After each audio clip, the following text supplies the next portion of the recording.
हमरा एगो बात पूछे के रहे। पूछा। रउआ राजू से हिंदी में काहे बतियावे नहीं, भोजपुरी में काहे ना?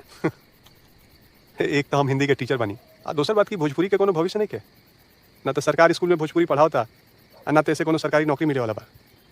भोजपुरी के हटा के हिंदी के मातृभाषा बना देगा बा। हमनी के स्कूल में सब बच्चा सबके यह पढ़ाओनी कि हिंदी के मातृभाषा का हसन, भोजपुरी के ना। धीरे धीरे मातृभाषा बदली लोग के।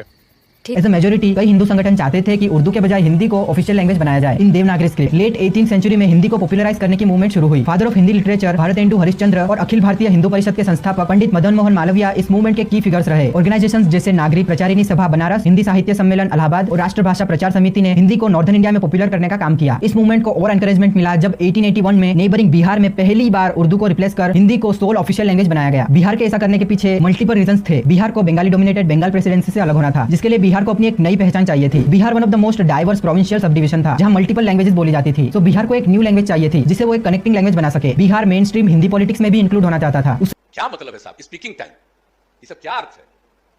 बिहार में इस तरह से सब हिंदी में रहना चाहिए। अब फिर आपको लिखे वो देखे अंग्रेजी में 4:40 बोलिए ना, 4:41। अब एकदम हिंदी को खत्म कर दीजिएगा क्या? अपलोड हो जाएगा। बताइए वो क्या गया है? नहीं सर, मैं बिल्कुल शुद्ध बिहारी हूं सर। अपने राज्य के और अपने देश के हिंदी शब्द को भूल जाइए। जी नहीं सर, बिल्कुल शुद्ध बिहारी लग रहा है सबको बिना मतलब का बोलते हुए। अब एक एक चीज जो हो गया है तो सब मोबाइल पर देखने लगा है, तो सब अपना पुरानी भाषा को भूल रहा है। नया नया शब्द भूल रहा है, तो पुराना चीज को भूल रहा है।